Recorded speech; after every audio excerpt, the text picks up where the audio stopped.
the Rondo Report. I'm your host, Don L. Rondo. In this episode, I'll be speaking with Program Coordinator and Executive Director of the Terrorism Knowledge Base, Mr. James O. Ellis. The Terrorism Knowledge Base serves as a repository for counterterrorism information crucial to protecting the homeland. This will prove to be a very important episode. The Rondo Report is brought to you by Countermeasures, the premier industry solution for identifying, quantifying, and managing risk. Countermeasures is approved by the Department of Homeland Security and is available at no cost through a DHS-funded program.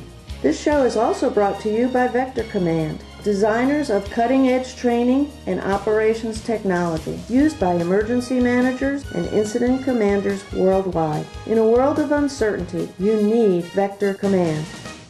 I'm here today with James O. Ellis. Mr. Ellis, tell us about yourself and the role you play in the Homeland Security community. I'm the Acting Director of Research at the Memorial Institute for the Prevention of Terrorism.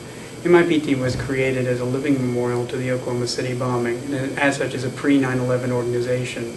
MIPT is focused on a number of projects over the years, originally looking at hard science research and development. With time, we've returned to our original congressional mission of acting as a national point of contact for anti-terrorism information sharing. TKB is the culmination of over 5 years' worth of work. It is a unique partnership of several organizations, including academic, nonprofit, and for-profit organizations, and helps bring together private sector know-how with public sector information. Providing this information freely is part of our original mandate. TKB is a free online resource available to a wide community of users. These range from intel analysts, professors, emergency responders, journalists, government officials. The idea is that many parts of the public need access to information about terrorism, and they need credible, reliable information. By providing it in this format, we believe we're helping to raise the understanding of terrorism in furtherance of improving our policy as well as our current counterterrorism efforts.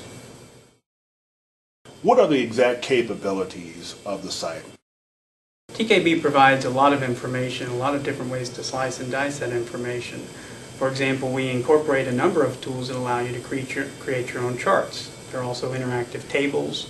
One can create their own map, for example, focusing on just attacks on the energy sector or looking at attacks just against educational institutions. Actually, a wide variety of tools that are built directly into the system, so someone doesn't need to have third-party software to be able to interact with it. We've tried to make it as user-friendly as possible so that it can be used by a wide group of people. Can one research critical infrastructure that is privately owned on the Terrorism Knowledge Base website?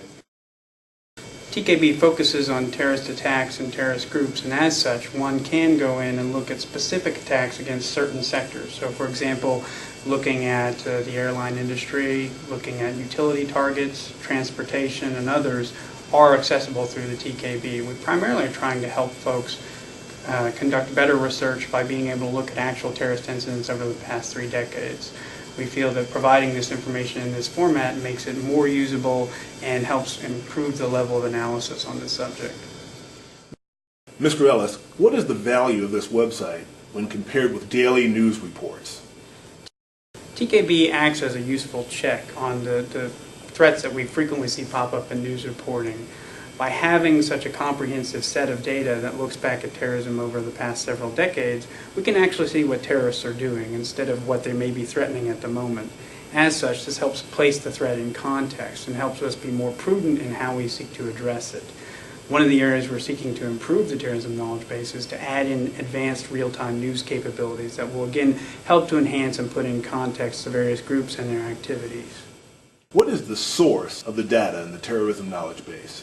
TKB actually gathers data from a consortium of institutions. These include the University of Arkansas, which is an academic institution, RAND Corporation, a nonprofit, and DFI International, which performs both technical integration as well as some of the analysis on the groups. TKB, as such, acts as a unique partnership between the private sector, public sector institutions, nonprofit, and academia. Can you give us some ideas in terms of how a person could leverage this information? TKB can be used in a lot of manners. We've found that it's been useful in, for example, the insurance industry, certainly helpful in the classroom.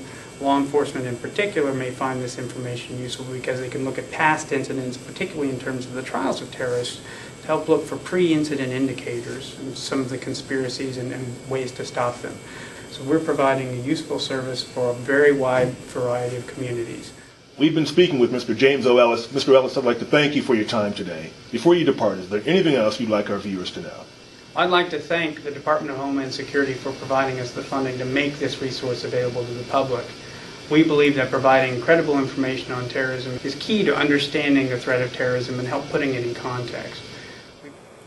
Very good information from the Terrorism Knowledge Base. The Rondo Report strives to provide those engaged in the protection of the homeland with critical, fact-based information necessary to make America safer. As always, we'll continue to look for new tools and solutions that will put those engaged in keeping us safe in a better position to do so. Until next time, I'll see you on the Rondo Report.